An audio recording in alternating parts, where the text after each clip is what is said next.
सरकार में बैठे लोगों का ज़मीर तो बहुत पहले मर गया था, लेकिन आज मैंने लोगों की आत्मा को मरते हुए देखा है। ये कोई सामान्य तस्वीर नहीं है, ये इंसान के भीतर बैठे हैवान की हैवानियत की तस्वीर है, दरिंदगी की तस्वीर है। बेटी बचाओ बेटी पढ़ाओ का नारा देने वाले बेटियों की सुरक्षा को लेकर कितने गंभीर है, इसका अंदाजा इस बात से लगाया जा सकता है कि ये वीडियो मई में रिकॉर्ड किया जाता है।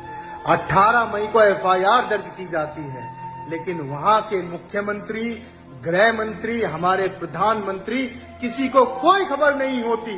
कोई इस बात की पुष्टि करने की कोशिश नहीं करता कि आखिर देश में हो क्या रहा है, किस हैवानियत तक लोग गिरे जा रहे हैं। प्रधानमंत्री निरंतर अमेरिका जाते हैं, फ्रांस जाते हैं, वहां जाकर बतौलेबाजी करते हैं, महिला सुरक्षा का ढिंडोरा पीटते हैं। और महिलाओं की सुरक्षा ये है कि कुछ पुरुष 2 महिलाओं को नग्न अवस्था में सरेआम घुमाते हैं।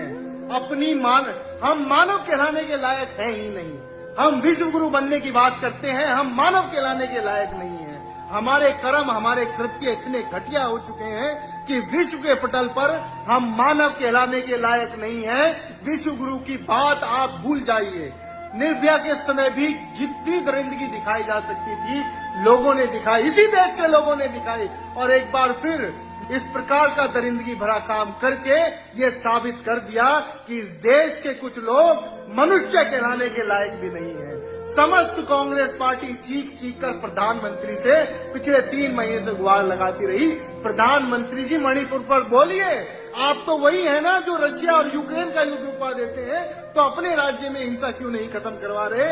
लेकिन प्रधानमंत्री के मुंह से मां निकला हो, मणिपुर का मां प्रधानमंत्री के मुंह से निकला हो, प्रधानमंत्री मौन रहे और इतने घटिया कृत्य को होते हुए देखते रहे। वहां की सरकार, मणिपुर की भाजपा सरकार कहती है हमें इसका कोई अंदाजा नहीं था कि इस प्रकार के काम हो रहे हैं। अरे तुम्हें अंदाजा किस बात का था? विधायकों को खरीदने का अंदाजा था, इस देश में आग लगाने का अंदाजा था, किस बात का अंदाजा था? शर्म से डूब मरना चाहिए सरकार में बैठे उन लोगों को, और खासकर उन महिला मंत्रियों को जो सिलेंडर लेकर महंगाई की तो मांग करती थी, महिला सुरक्षा की तो मांग करती थी, निर्भया के समय अपनी चूड़ियां तोड़कर दिखाती थी, लेकिन आज चुप्पी बांधे हुए हैं क्योंकि सरकार में बैठी है और उन्हीं की मिली भगत से इस प्रकार के काम होते हैं।